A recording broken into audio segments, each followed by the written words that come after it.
With rising inflation and our own expenses as well, maintaining financial security till the age of retirement is a big task. Most individuals who have just started their job or are yet to start their job are worried about their financial stability due to increased loan EMIs and other unavoidable expenditures. The trap of salary, expenses, and no saving is getting deeper. To discuss what this trap is all about and what is the key solution for it, today we have Mr. Vijay Kaushik sir with us.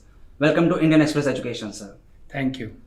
So sir, मेरा first question यही है कि ये financial trap है क्या और हम इसे इतना क्यों सुन रहे हैं आज, अगर हम फाइनेंशियल वर्ल्ड की बारे में बात करते हैं तो। देखिए, मुझे ऐसा लगता है इस वक्त इंडिया का जॉब मार्केट बहुत अच्छा है, हर किसी को जॉब तो मिलेगी, मगर मुझे ऐसा ये भी लगता है कि जो लोग 15 साल 10 साल 20 साल से ऑलरेडी जॉब में हैं, तो हमें उनके भी उनकी भी लाइफ को देखना चाहिए कि उन लोगों ने 15-20 साल में कहाँ तक अचीव करा है। फाइनली हमें, आप जब उनकी लाइफ को देखेंगे तो आप ये रियलाइज करेंगे कि कहीं ना कहीं वो एक ट्रैप में फंस चुके हैं। अब वो ट्रैप क्या है, हम इसके बारे में बात करते हैं।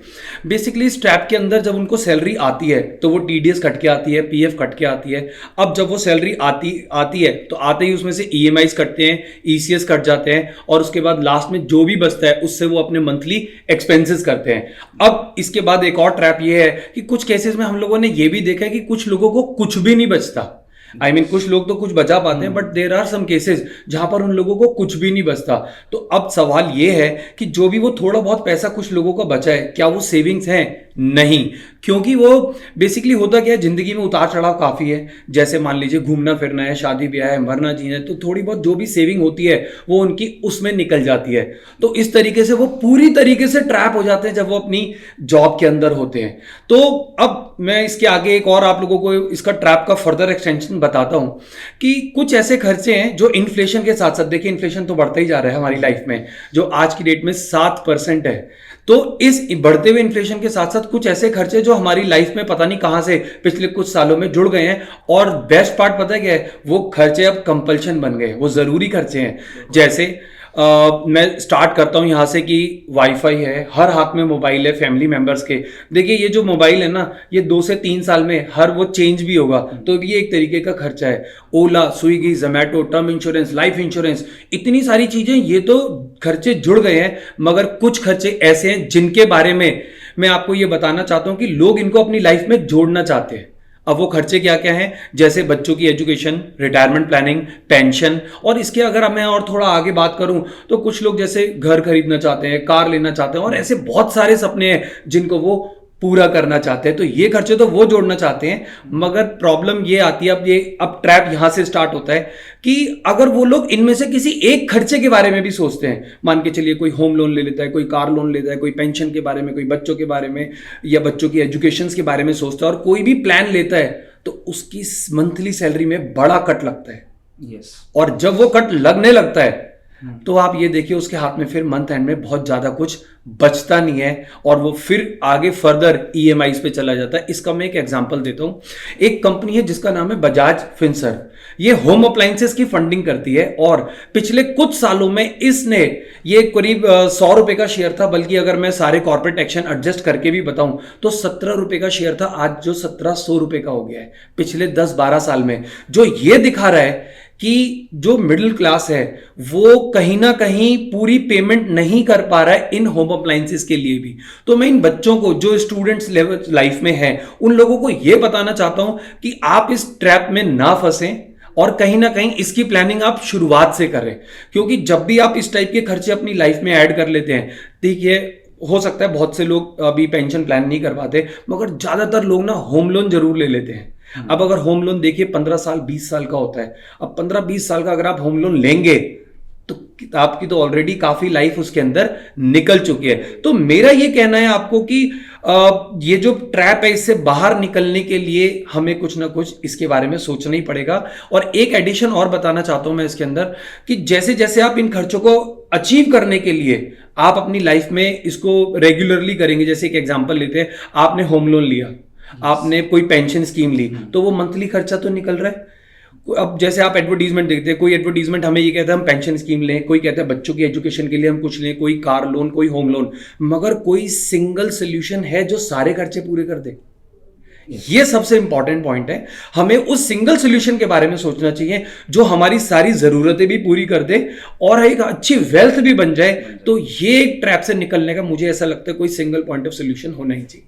सर मैं आपके आंसर से काफ़ी रिलेट कर पा रहा हूँ, क्योंकि टीवी पे हम इंश्योरेंस के एड्स देखते हैं, पेंशन प्लान्स के एड्स देखते हैं, एजुकेशन के एड देखते हैं, बट हमें ये नहीं मालूम पड़ता कि ये सारे एक्सपेंसेस कवर कैसे होंगे। ऐसा लगता है जो आने वाली जनरेशन है, बच्चे जो अभी पढ़ाई कर रहे हैं, वो बस इन्हीं कंपनीज के लिए पढ़ रहे हैं। Right. इसका क्या सॉल्यूशन है? देखिए, सबसे पहले तो मैं इंडियन एक्सप्रेस का थैंक यू भी बोलना चाहता हूँ कि उन लोगों ने स्टूडेंट्स को अवेयर करने के लिए अर्ली स्टेज पे ये एक इनिशिएटिव लिया है जिससे वो लोग इस ट्रैप में ना फंसे। अब आगे बढ़ने से पहले मैं कुछ ट्रेडिशनल प्रोडक्ट्स के बारे में बात करना चाहता हूँ। अब वो ट्रेडिशनल प्रोडक्ट जो इंडिया के अंदर सबसे ज़्यादा यूज होता है उसमें सबसे पहला प्रोडक्ट है एफडी। एफडी के अंदर देखिए आज की डेट में जो रिटर्न आ रहा है वो 6.5% आ रहा है, मगर इन्फ्लेशन जो है वो 7% है। तो अब आप देखिए यहाँ तो इट गोज विदाउट सेइंग कि ये तो ऑलरेडी एक घाटे का सौदा है, क्योंकि यहाँ पर अगर आप देखेंगे 6.5% के लिए मैं इन्वेस्टमेंट कर रहा हूँ और महंगाई जो है वो 7% है, तो हम लोग कोई भी टारगेट अचीव नहीं कर पाएंगे। अब हम दूसरे प्रोडक्ट के बारे में बात करते हैं जो कि है गोल्ड। मेरे को ऐसा लगता है दोस्तों ये पूरी तरीके से एक डेड असेट है। वो कैसे? देखिए, सबसे पहली बात तो ये है कि नो डाउट ये एक ट्रेडिशनल प्रोडक्ट तो है, हर इंडियन फैमिली इसको अपने एक्वायर भी करना चाहती है, इसको खरीद के अपने पास सेफ भी रखना चाहती है, मगर वो पूरी जिंदगी में इसका कितना यूज कर पाते हैं? अगर आप फीमेल्स को देखें वो पूरी जिंदगी में इसको 10-15 बार ही यूज कर पाते हैं जब वो फंक्शंस में पहनते हैं। अदरवाइज इसका यूज कहां होता है? इमरजेंसी में। भगवान ना करे किसी की लाइफ में अगर कोई इमरजेंसी आती है तब इसका यूज होता है। अब वो यूज क्या है? या तो इसको सेल करें या फिर आप इसको एज अ कोलेट्रल दें। अगर कोलेट्रल देंगे तो आपको इंटरेस्ट पे पैसा मिलेगा, तो भी ये घाटे का सौदा है। फिर दूसरी बात है, इसमें कुछ चैलेंजेस ये भी हैं कि आप ना बहुत ज्यादा गोल्ड अपने घर पे भी नहीं रख सकते, पहली बात। दूसरी बात ये है कि अगर आप इसको बैंक में रखते हैं तो लॉकर की कॉस्टिंग आज की डेट में डे बाय डे बढ़ती जा रही है। हाँ, आप इसको डिजिटल फॉर्म में रख सकते हैं। अब वो डिजिटल फॉर्म क्या है? सबसे पहले आप स्टॉक मार्केट से इसको ETF फॉर्म में खरीद सकते हैं, बट उस पर बहुत ज्यादा ना एडिशनल इनकम नहीं होगी। हाँ, प्राइस जितना बढ़ेगा उतना तो आपको फायदा मिलेगा, मगर उसके ऊपर आपको बहुत ज्यादा रिटर्न्स नहीं मिलेंगे। जैसे आप कोई इंटरेस्ट एक्सपेक्ट करें, कोई डिविडेंड एक्सपेक्ट करें, वो आपको गोल्ड पे बिल्कुल भी नहीं मिलेगा। हाँ, गवर्नमेंट का एक सॉवरेन बॉन्ड है गोल्ड का जिसके ऊपर 2.5% का साल का इंटरेस्ट है, तो मुझे नहीं लगता ये ओवर एंड अबव इनकम कुछ ज्यादा दे सकता है आपको। तो इसलिए मैं इसको ये बोलता हूं कि ये एक तरीके की डेड एसेट है। अब हम लोग तीसरे प्रोडक्ट के बारे में बात करते हैं जो है प्रॉपर्टी। इंडिया में बहुत से लोग प्रॉपर्टी बनाना तो चाहते हैं, मगर मुझे ऐसा लगता है एक एडिशनल प्रॉपर्टी खरीद के वेल्थ बनाना ये एक सपने के बराबर है, क्योंकि ऐसा मेरा मानना है एक मिडिल क्लास अपने लिए एक लाइफ में बहुत अच्छा घर बना ले, यही एक बहुत बड़ा अचीवमेंट है। क्योंकि एक एडिशनल घर खरीद के वेल्थ बनाना दोस्तों, ये मेरे को लगता है कि ये एक टफ टास्क है। हमें प्रॉपर्टी नहीं, हमें और दूसरे एवेन्यूज के बारे में सोचना पड़ेगा। अब चौथे एवेन्यू के बारे में बात करते हैं हम लोग, वो हैगा म्यूचुअल फंड्स। अब म्यूचुअल फंड्स में क्या हो रहा है? लोग हर महीने थोड़ा थोड़ा पैसा तो डाल रहे हैं। मान लीजिए कोई 1000, 15,000, 5,000, कुछ ना कुछ अमाउंट तो वो हर महीने डाल ही रहे हैं, मगर दोस्तों इससे ना वेल्थ नहीं बनेगी। हाँ, कुछ खर्चे जरूर आपके फ्यूचर में जरूर पूरे हो जाएंगे, इस बात को तो मैं मानता हूं, मगर एक कहते हैं ना वेल्थ बनना, वो टारगेट तो इससे भी नहीं अचीव होगा। क्योंकि यहां पर हमें दो बातें ध्यान रखनी पड़ेंगी। सबसे पहली बात यह है कि म्यूचुअल फंड के दो स्टेटमेंट है जो हमें हमेशा ध्यान रखने हैं। It is subject to market risk, और दूसरा यह है कि लॉन्ग टर्म में अच्छे रिटर्न्स आएंगे। तो वो लॉन्ग टर्म में अच्छे रिटर्न्स आने का मतलब पता है क्या है? वो सबसे पहला ये है कि कभी लॉन्ग टर्म में मार्केट गिरेगी, अगर आप उसमें बड़ा पैसा लगाते हो उस गिरावट में, तो शायद आपकी बहुत बड़े एक रिटर्न आपको आ सकती है। मगर यहां पे चैलेंज ये है, आप तो मंथली SIP कर रहे हैं ना, अपनी सैलरी में से डिडक्शन दे रहे हैं, मंथली सैलरी इन्वेस्ट कर रहे हैं। तो अब सवाल ये है कि आपने उस गिरावट में केवल 10,000 लगाए, 20,000 लगाए, या मार्केट की आपको समझ है आप 50,000 लगा दोगे, 1 लाख लगा दोगे, क्योंकि आप SIP में तो इसलिए गए हो ना कि बड़ा पैसा नहीं निकाल सकते आप, इसलिए हर महीने आप इन्वेस्टमेंट कर रहे हो। तो अब सवाल ये है कि अगर आप उस बड़ी गिरावट में भी बहुत कम पैसा लगाओगे तो क्या मेरी वेल्थ बनेगी? राइट। और दूसरी बात है, म्यूचुअल फंड्स हमें ना कुछ और इनकम्स होती हैं उसका भी अपॉर्चुनिटी नहीं देता। अब हम बात करते हैं लास्ट टॉपिक की, स्टॉक मार्केट। सबसे पहली बात है, स्टॉक मार्केट का जो चैलेंज मुझे लगता है वो ये है, देखिए बाकी सब में भी चैलेंज है मगर स्टॉक मार्केट के अपने चैलेंजेस है। वो चैलेंज क्या है? लोग इसकी सही और पूरी जानकारी लेके इसमें इन्वेस्टमेंट नहीं करते। इसमें केवल एक ही चैलेंज है, सबसे बड़ा जो चैलेंज है। तो अब इसके अंदर मैं आपको एक और वे ऑफ इन्वेस्टमेंट बताता हूं। मैं ये कहता हूं कि लोग ना म्यूचुअल फंड में ना इन्वेस्टमेंट करके वो सीधा स्टॉक मार्केट में करें। मान लीजिए वो महीने का 5,000 10,000 जो भी लगा रहे हैं वो यहां पे लगाएं, और करते करते करते करते मान के चलिए वो उन्होंने अपना पोर्टफोलियो 10 लाख का बना लिया। हम ये स्ट्रांगली रिकमेंड करते हैं अब उनको यहां पर ना इस अपने पोर्टफोलियो का इंश्योरेंस खरीद लेना चाहिए, राइट। अब इंश्योरेंस का सबसे बड़ा एडवांटेज देखिए क्या होगा, जब मार्केट में गिरावट आएगी तो आपको नुकसान होगा, उस पूरे नुकसान की भरपाई इंश्योरेंस करेगा। अच्छा। अब इसका सबसे बड़ा एडवांटेज क्या है नुकसान की भरपाई का, मतलब एक एग्जांपल से समझते हैं इसको। मैं बजाज फिनसर्व का ही एक एग्जांपल देता हूं क्योंकि मैंने इसको कोट भी करा है। जब कोरोना में मंदी आई थी तो बजाज फिनसर्व का शेयर आधा रह गया था अपने पीक से, 1,000 का करीब वो शेयर था और गिर गिर के वो 500 रुपए का रह गया था। ये वैल्यू मैं कॉर्पोरेट एक्शन एडजस्ट करके बता रहा हूं। तो 1,000 का शेयर 500 रह गया, इंश्योरेंस ने आपको क्लेम दिया, मान के चलिए वो क्लेम आपके पास आया 450 रुपए का पर यूनिट, 500 का घाटा है, 450 का क्लेम आया। अगर आपने वो इंश्योरेंस का पैसा वहां पे इन्वेस्ट करा तो दोस्तों आज उसकी वैल्यू 2,000 रुपए, मतलब 4 गुना है।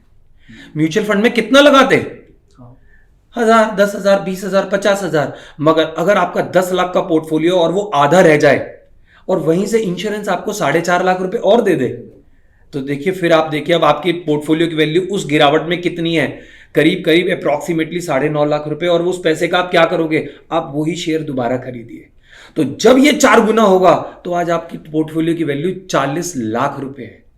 तो ये पैसा आपकी जेब से नहीं गया है, ये कहां से गया है, इंश्योरेंस ने दिया है। मैं यही बताना चाहता हूं दोस्तों की पूरी नॉलेज और सही नॉलेज का होना बहुत जरूरी है। अगर कोई भी जो भी स्टूडेंट्स जिनके लिए स्पेशली हम लोग ये या इंडियन एक्सप्रेस ने इतना बड़ा इनिशिएटिव लिया है, ये बच्चे अगर लोग अपना धीरे धीरे इन्वेस्टमेंट्स करें और उसके बाद एक सर्टेन लेवल के बाद इंश्योरेंस करें तो वो डर पूरी तरीके से निकल जाएगा और एक वो बहुत बड़ी वेल्थ भी बना पाएंगे। सर आपने स्टॉक मार्केट की बात छेड़ी, शेयर्स की बात करी, बट इंडिया में इसे रिस्की प्रोफेशन माना जाता है और कई बार तो इसे प्रोफेशन ही नहीं माना जाता बल्कि गैम्बलिंग माना जाता है, राइट। तो इस परसेप्शन और इस माइंडसेट को कैसे चेंज किया जा सकता है?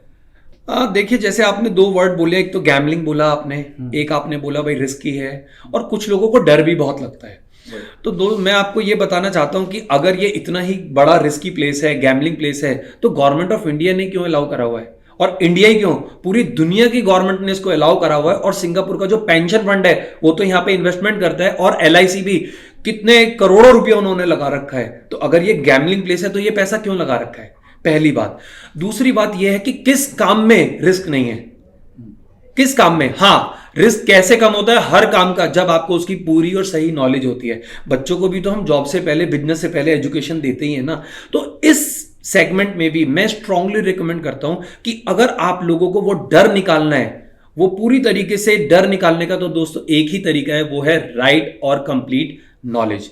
अब जैसे आप वॉरेन बफे की बात करें, राकेश झुनझुनवाला की बात करें और बड़े बड़े इन्वेस्टर्स की बात करें, तो एक तरफ तो वो इतने बड़े हैं, इतना ज्यादा उन्होंने पैसा कमाया, वो स्टॉक मार्केट से ही बनाया है, और हम बस सैलरी के ट्रैप में फंसे हुए हैं पूरी तरीके से। और हम उससे निकलेंगे कैसे, इसके बारे में भी मैंने अभी जैसे गोल्ड प्रॉपर्टी के बारे में बात करी, तो कोई निकलने का रास्ता भी नहीं है, क्योंकि जो हम ऑलरेडी ट्रेडिशनली कर रहे हैं, क्या हम लोग निकल पाएंगे उन चीजों से। तो मेरा ये कहना है कि इससे बाहर निकलने का भी यही तरीका है, क्योंकि अगर आप उनकी लाइफ को देखेंगे, उन्होंने बड़ा पैसा स्टॉक मार्केट से बनाया है, और हम अपनी लाइफ देखेंगे तो कहीं ना कहीं इतना बड़ा डिस्कनेक्ट कैसे है। तो इसको पूरा करने के लिए केवल राइट और कंप्लीट नॉलेज ही सॉल्यूशन है। अगर आपने नोटिस करा होगा, मैंने ये बताया था कि हम लोग अपने पोर्टफोलियो का इंश्योरेंस कर सकते हैं। तो इसका मतलब ये है कि दोस्तों, जब भी आप अपना पोर्टफोलियो बनाएंगे तो हम इंश्योरेंस करेंगे। तो ये बात जो है वो राइट नॉलेज और कंप्लीट नॉलेज से ही आपको पता लग सकती है कि हम अपने पोर्टफोलियो का इंश्योरेंस भी कर सकते हैं। और जब हम इंश्योरेंस करेंगे तो कहीं ना कहीं हम अपना रिस्क काफी हद तक कम कर देते हैं। और अब जो दूसरा पॉइंट मैं बताना चाहता हूं, अब यही गिरावट, यही इंश्योरेंस उस वक्त उस गिरावट में बहुत बड़ा हमें पैसा देगा, और जब वो पैसा हम लोग लगाएंगे तब वो वेल्थ में कन्वर्ट होगा। तो सर मेरा फाइनल क्वेश्चन यही है कि वो इंडिविजुअल जब नया नया जॉब मार्केट में आएगा, क्या वो वेल्थ क्रिएट कर सकता है स्टॉक मार्केट के थ्रू? हाँ, वो ये सब चीजें अचीव तो कर सकते हैं, मगर उन लोगों को 3 बातों का ध्यान रखना पड़ेगा। सबसे पहले उन लोगों को स्टॉक मार्केट सीखनी पड़ेगी। सीखने में उन लोगों को 3 टॉपिक हैं जो सीखने हैं। सबसे पहले इक्विटी इन्वेस्टमेंट कैसे करनी है, इक्विटी इन्वेस्टमेंट क्या होती है। दूसरे नंबर पे उनको डेरिवेटिव सीखने जिससे वो लोग अपने इक्विटी पोर्टफोलियो का इंश्योरेंस कर पाएंगे। तीसरे नंबर पे उनको टेक्निकल एनालिसिस सीखना चाहिए जिससे वो लोग short term to medium term trading भी कर पाएंगे। अब मैं पॉइंट नंबर 2 के बारे में बात करता हूं।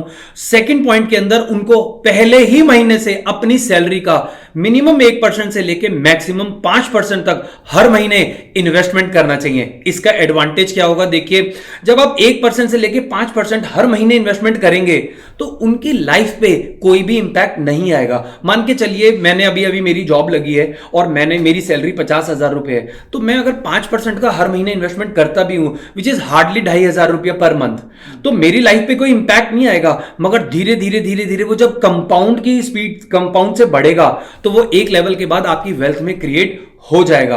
और तो देखिए आपको करना क्या है, हर महीने का 1% से लेके 5% का हर महीने इन्वेस्टमेंट करते रहिए विदाउट फेलियर। आपकी ये प्रैक्टिस होनी चाहिए। आप रेस्टोरेंट बाद में जाने का सोचिए, पहले इन्वेस्टमेंट का प्लान करिए और फिर आप ये देखेंगे कि धीरे धीरे एक बहुत बड़ा पोर्टफोलियो बना पाएंगे। मगर make sure to do the insurance of your equity portfolio if your equity portfolio value crosses 10 lakh rupees। Last में आपको एक बात और ध्यान रखनी चाहिए, जब भी आप ये सब्जेक्ट को सीखें, एक तो तीनों सब्जेक्ट सीखने हैं और किसी एक ही बंदे से सीखने हैं। उसका मैं रीजन बताता हूं। देखिए ये आपस में ना, ये तीनों टॉपिक इंटरलिंक्ड है और ये तीनों टॉपिक आप सीरियली सीखिए 1 by 1, बेसिक से लेके एडवांस तक। आजकल हो क्या रहा है, इंटरनेट पे ना लोग रैंडमली टॉपिक पिक करते हैं और उसके बाद वो उसको स्टडी करने की कोशिश करते हैं, उस टॉपिक को ही सच मान लेते हैं। तो मैं ये कहता हूं पूरी नॉलेज लीजिए, सही नॉलेज लीजिए और आई एम श्योर जब आप ये कुछ रूल्स हर महीने इन्वेस्टमेंट के फॉलो करेंगे इंश्योरेंस के साथ तो एक बहुत बड़ी वेल्थ बना पाएंगे। और जो ये ड्रीम्स हम लोगों ने बात करी थी ना, जो आपके घर के या कार के ये जितने भी ड्रीम्स हैं ये आप अचीव भी कर पाएंगे और तब ये खर्चे एक आम बात होगी, खास बात नहीं होगी। थैंक यू सर, ये सेशन काफ़ी इंफॉर्मेटिव था। आई होप जो बच्चे अब जॉब मार्केट में जाएंगे और इन्वेस्ट करना शुरू करेंगे, हो सकता है उससे कुछ सीखें, बिकॉज स्टॉक मार्केट अब नेसेसरी बन गया है, बिकॉज मल्टीपल इनकम स्ट्रीम्स हमें चाहिए, वरना हमारा खर्चा ही नहीं चलता है। नीड है आज की डेट में, नीड है। Thank you everyone, subscribe to the Indian Express education channel, hit the like button.